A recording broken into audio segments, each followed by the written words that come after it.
ভারত বাংলাদেশ সীমান্ত যেন বাংলাদেশিদের জন্য এক অভিশাপের নাম। এখন পর্যন্ত বহু বাংলাদেশির প্রাণ গেছে বিএসএফ এর গুলিতে। এবার ভারতীয় সীমান্তরক্ষী বাহিনী বিএসএফ গুলি করে হত্যা করেছে শ্রী জয়ন্ত নামের ১৫ বছর বয়সী এক বাংলাদেশি কিশোরকে। ঘটনাটি ঘটেছে ঠাকুরগাঁও জেলার বালিয়াডাঙ্গির ধানতলা সীমান্তে।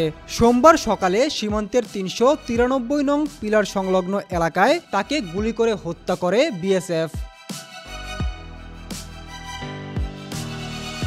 নিহত কিশোরের স্বজনরা জানান, হত্যার পর তার মরদেহ নিয়ে গেছে বিএসএফ।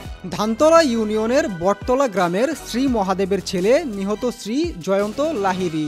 বিষয়টি নিশ্চিত করেছেন বালিয়াডাঙ্গি থানার ভারপ্রাপ্ত কর্মকর্তা ফিরোজ কবির।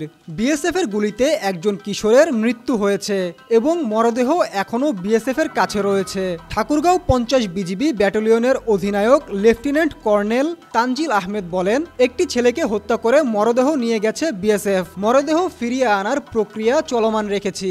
এর আগে গত ১ সেপ্টেম্বর বিএসএফ এর গুলিতে নিহত হন স্বর্ণা দাস নামের ১৩ বছর বয়সী এক বাংলাদেশি কিশোরী।